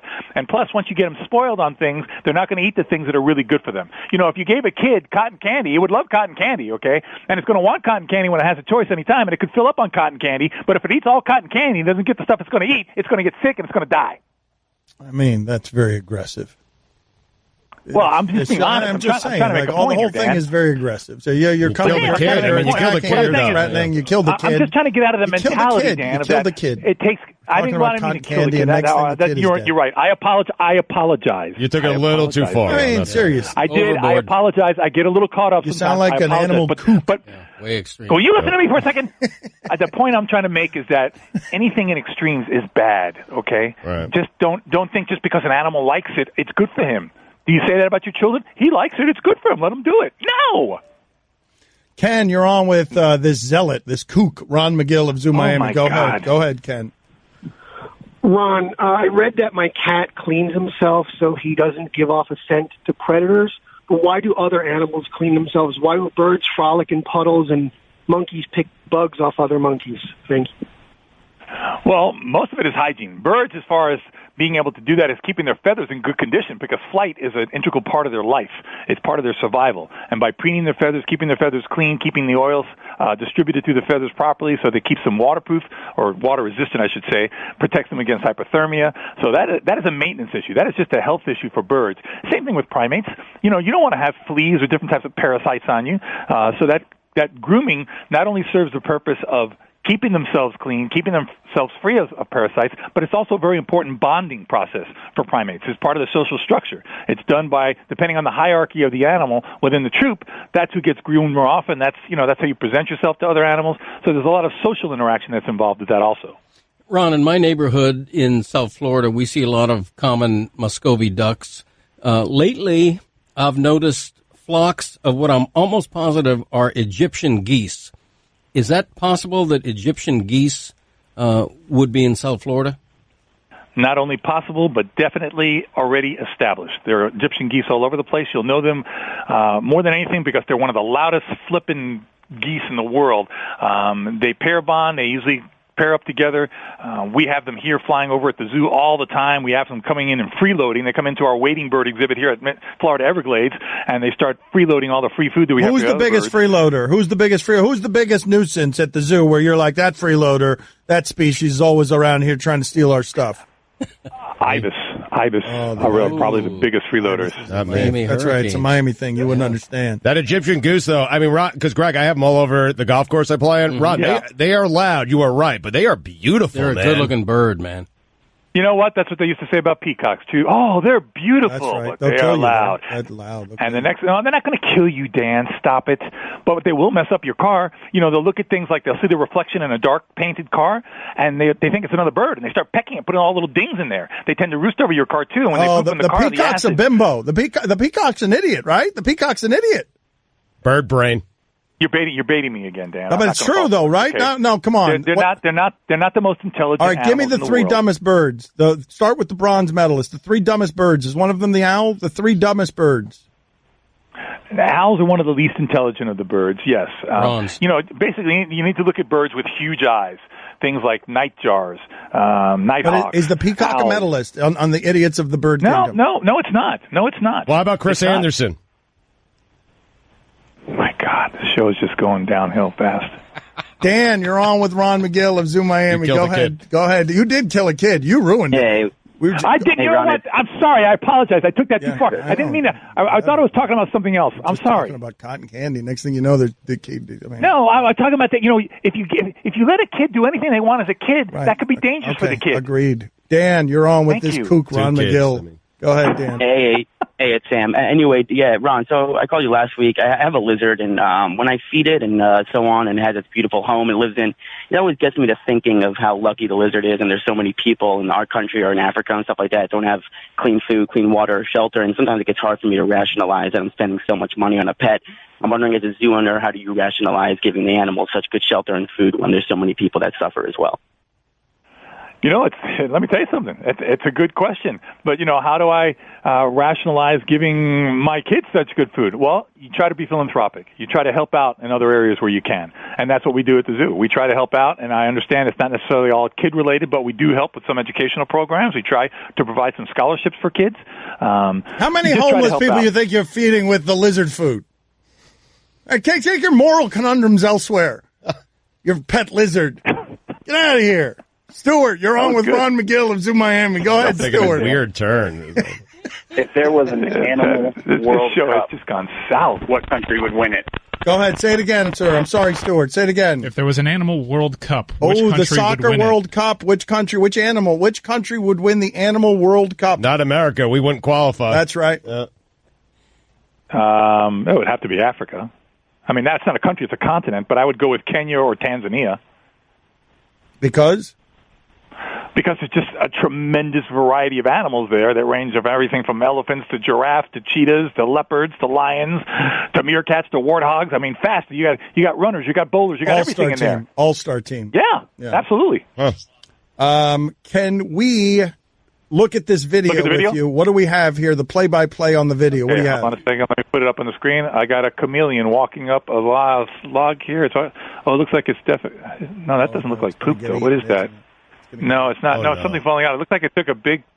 You know what? It's a chameleon. It could be a baby. Hold on a second. Chameleons give birth to live births. They're zooming in on it. No, that could be a baby. No, that is a baby. I think it is. It is. It's on a leaf there. Look, see, it's coming up. It's coming out of the amniotic fluid. Look at that. It is the baby chameleon. Look at that. It just gave birth to a baby chameleon. Did you see that? A lot of people think that all lizards lay eggs, but they don't. Chameleons are what called viviparous. They give birth to live babies. And there's a classic one. Look, as soon as it's born, it's walking. That's phenomenal. Nature's amazing. This is beautiful. Nature is absolutely incredible. What a great video. Thank whoever got that video. That is fantastic. To the homeless. I ain't got time to bleed.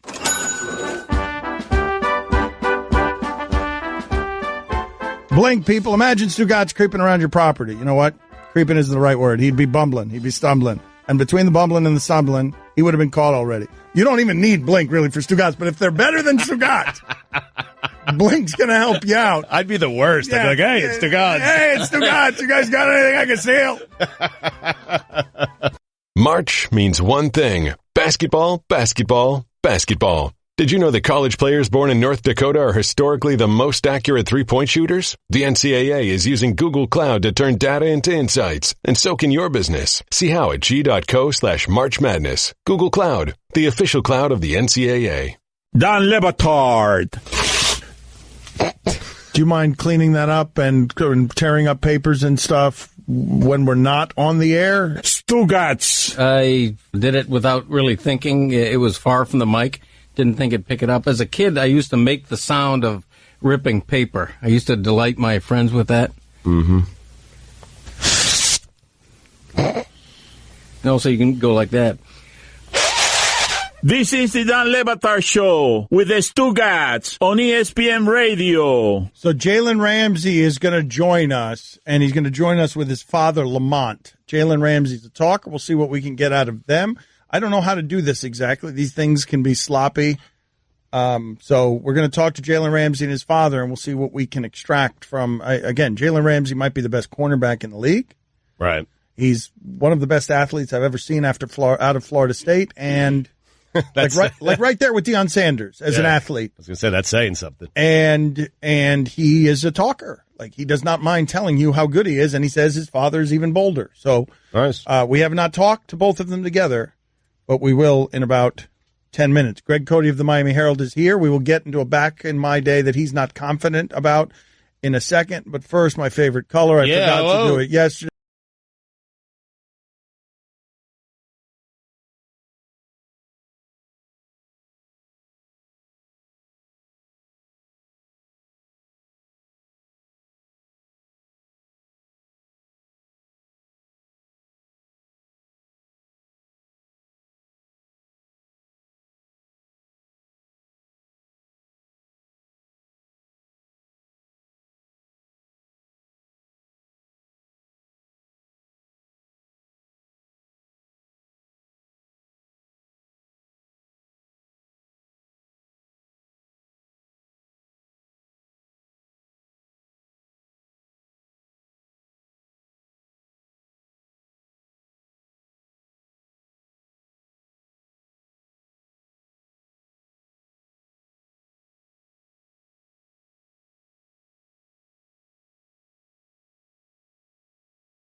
I'd maneuver the joystick in my hand playing Atari or Tetris. None of this was realistic. All of it was fantasy, dumb fun. That was the point. Now you can't tell the games from reality. There was baseball on the TV over the weekend, except it wasn't. It was video baseball. But wait, the players looked just like the real players. The batting stances were carbon copies. Oh, no. It's the same with Madden football. It's unreal how real it is. Where's the fun in that? Oh, no. Where are the herky-jerky imperfections I miss? I'd rather have my players buzzing and jumping around in an old-school game of electric football. That's not true. Where you could play an entire season and fail to complete a single pass while watching an entire scrum of players do-si-doing spasmodically in a continuous circle. Wait a minute. For those of you who don't know what electric football is, it's just that you turn on a board, it vibrates, and a bunch of pieces run into the corner. Oh, wasn't it great? It's the best, yeah. It was fantastic. Awesome. Did you ever play the war game Call of Duty? It's so realistic you come away with post-traumatic stress disorder. Reality is overrated. That's why we're trying to escape it. I love playing Super Mario Brothers because Mario and Luigi didn't look real as they roamed the Mushroom Kingdom. Now that was a game. Video games used to be a solitary exercise, intimate. Now you're online playing live against other people. Standings are kept. Everybody is using the Twitch app. E-gaming and esports are turning video game nerds into superstars. The new definition of insanity is that now people pay to watch other people play video games. Torque it all back, folks. Rediscover the original joys of video games. Leave me seated alone on a stool, transfixed for hours before the goddess Ms. Pac-Man as my army of ghosts traverse the grid in search of the holy grail that is the 5,000-point banana. Yeah! I'm Greg Cote, and that's how it was back in my day. The 5,000-point banana is indeed the holy grail. Put it on the poll, Guillermo. Is the 5,000-point banana a holy grail in Miss Pac-Man? Teddy Bruschi right now is saying to anyone who will listen that Gronk has to decide if he's all in. Oh boy. And I just saw that. I don't like haven't given enough over the last That's right. He's just wandering around Bristol telling people Gronk has to decide if he's all in. You thought I was making that up. That's something they just discussed on Get Up. Re-air. Don Le Batard. Greg Cote of the Miami Herald is in with us today. We were just having a raging argument about who made bald cool. He is alleging that Kojak did, Telly Savalas. Stugotz. I mean, I have a list here. Bruce Willis certainly deserves to be on that list. Well, Yul Brynner. Wait a minute. No. Yul Brynner's actually a good one. Yul Brynner's good. Yes, that's a good one. Man, nobody thinks of Yul Brynner as cool. Yeah. Brenner. The only man ever named Yul, Y-U-L. Not like Yule Log. He doesn't need the E. He's cool with just Y-U-L. Right. Yul Brynner. Good point. Fantastic. Yep. This is the Don Le Batard Show with the Stugotz on ESPN Radio. ESPN Radio is presented by Progressive Insurance. Guest on the Dan Le Batard Show appear via the Shell Pennzoil Performance Line. Here's your SportsCenter update. Man, Norwegian biathlete Ole Einar Boulderland, the most decorated male Winter Olympian in history with 13 medals, has retired. The Big O decided to hang him up. Former NFL quarterback Todd Marinovich is in the custody of the Orange County Sheriff's Department after his March 23rd arrest. And finally, another internet challenge has some parents on alert. Viral video on YouTube has been circulating and shared thousands of times showing teenagers and young adults snorting condoms in the hopes of going viral. Hell is going on, man. Emma and Rachel, see what happens. See what happens. You hear me? Hear me loud and clear right now on the radio. You children better not be snorting condoms. That's it. See what happens. Especially you, Rachel.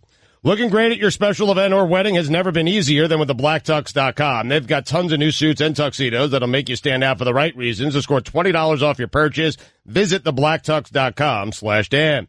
For all the latest headlines and information, tune in the SportsCenter on ESPN Radio all throughout the day. Jalen Ramsey is exceptional. He is the best cornerback in football. He is colorful. He is unafraid. He is totally unafraid, unless he may be afraid of Lamont Ramsey. I don't know. I'll find out in a second. But I'd like to recreate, if we could, the conversations, because Jalen has told us that Lamont is better than LeVar Ball. Bigger, badder, better personality. And so I'd like to just ask Jalen, if he didn't mind, to recreate a Sunday conversation after you've played, I don't know, let's say A.J. Green. Just a totally hypothetical name. You've played against A.J. Green, and things have got it heat. What does that phone call go like when you call your father or he calls you after the game? Hypothetically, let's say it was that game. Right. It's no phone call needs to be made, man. He's there. He's there. He trying to get on the field with me. He's there. Lamont, wait a minute. What? Lamont wanted to get on the field. Where were you? And was security restraining you? Hey, he trying to get out the suite. Poppy, he left the snacks. He left the snacks to try and fight on your behalf. I want to recreate that phone call, though, Lamont. Like, what do you, or when you see him? It's not a phone call. I think Lamont just goes up to him after the game. You just go to the game. So what do you say to him about A.J. Green? Oh, man. First, security had to stop me from going down. So, I was hyped up, blood pumping, ready to do it, But I just talked to him. After it was over, man. We were trying to move on to the next thing. Wait a minute. This is no LeVar Ball. Move on to the next thing. LeVar Ball likes to stay in the middle of this thing. Listen, Lamont, it is never over with LeVar Ball. Nothing is ever over. No, and you don't have to be LeVar if you don't want to. Yes. But it's not over between your boy and A.J. Green. Get out of here. Just getting started. Let's squash that. Big L's not LeVar Ball. That's number one. I got my own thing going on right now. Hey, my bad. But my bad. But when he gets on the field, that's how he'll handle it, between the lines. Just keeping it professional, Is there anyone in the sport that you look at cornerback and you say that person is as good as my son? Nope. History. Come on, y'all. History. What do you mean? Come on, y'all. Like, not even Dion? No one? How about history of the sport? I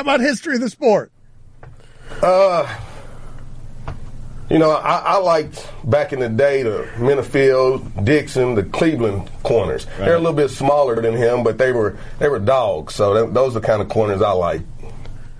Jalen, who's the best athlete in the history of Florida State University? It's an argument. everything nowadays they say is arguably.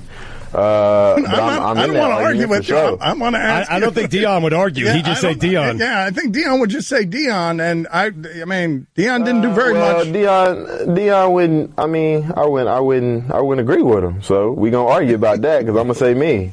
He a legend for sure though, and he kind of set that blueprint that everybody was kind of following because he kind of did it first. But just because you did something first don't mean you did it the best.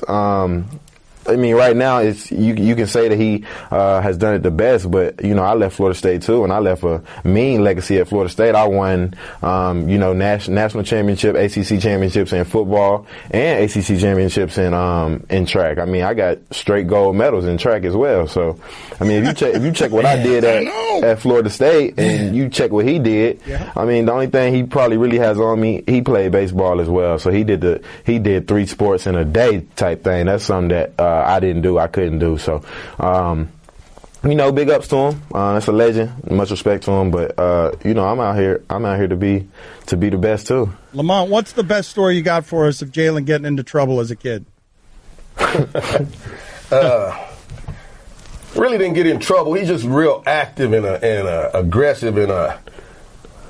His elementary school called me and we need to talk to you. Jalen hit a kid in the face in dodgeball. Yeah. And I said, really? I said, it's dodgeball, so tell that kid to dodge next time. Don't call me.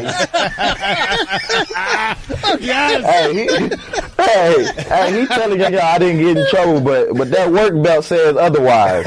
He talking about I didn't get in trouble. I was active. I wish that was the response I got back in the day.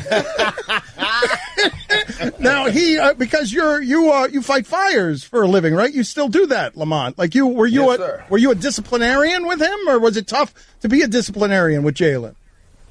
No, they have to follow the rules. Follow the rules or pay the price. That's how it was with me growing up. So it's the same thing they had to do. Jalen, who's the cockiest receiver that you run into, that you face, that you most want to humble? I don't look at it that way, personally, because I think everybody has to have that arrogance a little bit, that confidence when you're on the field. If you don't believe you're the best, then nobody else is going to believe you're the best. You're not going to go out there and you're not going to be able to play at your highest level against another elite player that you're going against. So if somebody come up there with a lot of confidence, I like it. I embrace those type of challenges. And whoever I'm lining up against, it don't matter who, I'm always trying to humble them. I'm always trying to put them in their place. But the best in the league right now, the guys who I think can go out there with some arrogance and some confidence are DeAndre Hopkins, Antonio Brown. I'm just talking about the guys that I've played. I know those two consistently. I played, Antonio twice. I played D-Hop 4 times, and they've gave me the most work. All right, guys, I love this because in 4th grade, Jalen, you transferred schools, and upon transferring, you guys made a guarantee of something you were going to do. You and your dad together made a guarantee of something you would do in the new school. Can you share that with us? Wait, what's up now? Did you not declare that you would win a math bee headed into the new school? Well, he didn't really declare it, but one of our things was we were just showing everybody that he was good on and off the field. So, yeah, he did win the math bee. So you guaranteed it and he won it. Oh, really? You talked trash before the math bee and you won it, and those were the seeds of this Ramsey dynasty that is now running the NFL. I'm talking trash before the math bee, the spelling bee, science fair. Right. Is there anybody, did anyone try and quiet you down, Jalen, last year? Because you didn't mind going after Seattle. You didn't mind saying some things publicly. Did anyone in the organization, that's not flying with Coughlin, is it? Oh, no, actually, it's cool. I'm kind of like, a lot of the dudes on the team always come to me and they're like, kind of like, we appreciate you, man. Like, you kind of the voice for us, so we need you to keep being that. Keep being you. Keep being the voice for us. You say the things that a lot of us want to say, a lot of us thinking of saying, but, we not you, so we can't say it. So I'm like, yeah, y'all know, I'm gonna say what's on my mind most of the time. And, Lamont, is that a point of pride in your family? That you said to your son, speak up. We're not going to be holding our tongue on very much publicly. Exactly. So as long as you back it up, that's our big thing. Back it up. Yeah, that's the main thing. If you talk the talk, you got to walk the walk. Well, is there a time this year, though, Lamont, where you as the proud father and a proud Jacksonville fan and a passionate, father, where you thought your son was disrespected by somebody, most disrespected by somebody, you took it as a personal disrespect as his father, maybe even more so than he did?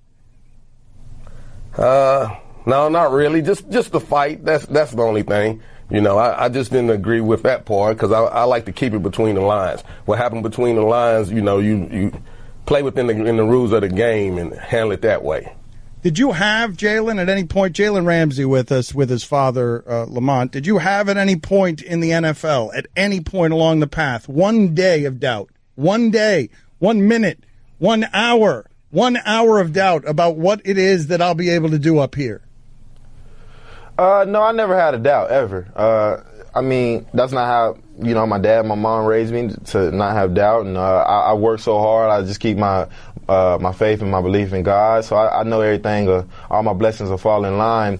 I guess the only time I can kind of say that I kind of question things was my rookie year after, the first 2 days of rookie minicamp, I guess it was, when I got hurt and had to find out I had to have surgery.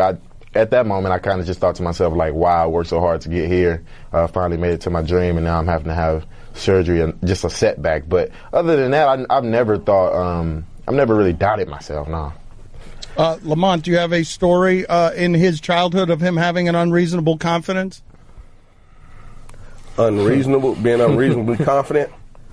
No. I actually was telling somebody the other day that they said, why don't you get real excited on some of the stuff he doing? I said, because he works hard. I expect it. So if he wasn't being successful at it, I would be upset.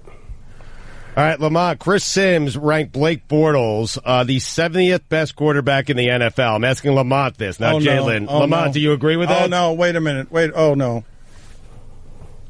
What'd you say again? I'm sorry. Chris Sims has ranked Blake Bortles the 70th best. 70.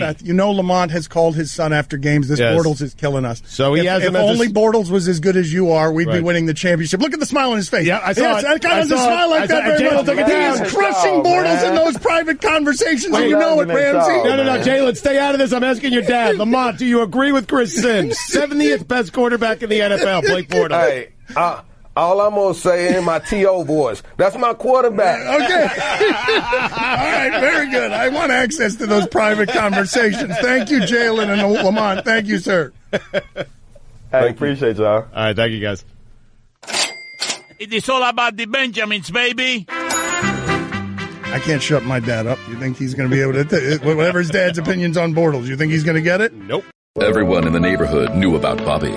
Bobby, the basketball boy, they called him. Bobby wanted to go pro someday, so he was always out in the driveway shooting hoops. But one day, his mom came out and told him, "Hey, your wife wants you to take out the trash?" His mom was visiting, and Bobby was a grown man. He had kind of missed his window. Plus, no one had ever seen him actually make a basket. But on the other hand, Bobby had heard how Geico could save him money on car insurance, so he switched and saved. So, it was all good. Don Le Batard. I love me some doctors. Have a lot of respect for the medical profession. Stugotz. Except chiropractors. This is the Don Le Batard Show with the Stugotz on ESPN Radio. Let's update the polls, please, at Le Batard Show, and we're still looking for a show description. Mike, are we going to do this for a couple of days, or are we going to try and close the voting today on show descriptions for ESPN Ooze? We are now on ESPN Ooze, and we need a show description that will appear on the cable box. Our show isn't on ESPN News the rest of the week because that's exactly how you want to launch a show on a new launch network. it in tuxedos on Monday, be off the air Wednesday. So to prevent this marching band from going nowhere, let's actually close a contest today and send these submissions in. All right, we'll do this in a second. At Le Batard Show, Stugotz on the Twitter machine. What do we got? Is a two-part harmony of Row, Row, Row Your Boat a classic? 66% of the audience said yes. Yeah. Woo! Big day for you, Greg. Once you are married with a child, do you immediately become the old guard? 89% of the audience said yes. I mean, it's true. You've never said anything quite so correct. Thank you. Is Jay Wright the best? Yes, maybe, no. 51% of the audience said maybe. Nah, solid answer. Solid. I don't know how to to pronounce this. What was the 9-minute what chase? Parkour. Oh, parkour. Was God, the I would have liked to have heard you try without Mike mentioning. Park hour. Okay, there you go. Was the 9-hour park hour? 9-minute. That was almost a fine. Good save. Was the 9-minute park hour chase the best start to a James Bond movie? 62% of the audience said yes. It was really good. The park hour chase was the best. Is If You Love Somebody, Set Them Free by Sting a bad song? Come on, man. You can't say that's a bad song. 73% of the audience said yep. Oh, no. Yeah, no, it's bad. It's crushing. It's pretty bad. Just debilitating. You like that Everything song, about right? my judgment. The first 5 minutes of The Last Boy Scout, good or terrible? Disappointed here. 59% of the audience said terrible.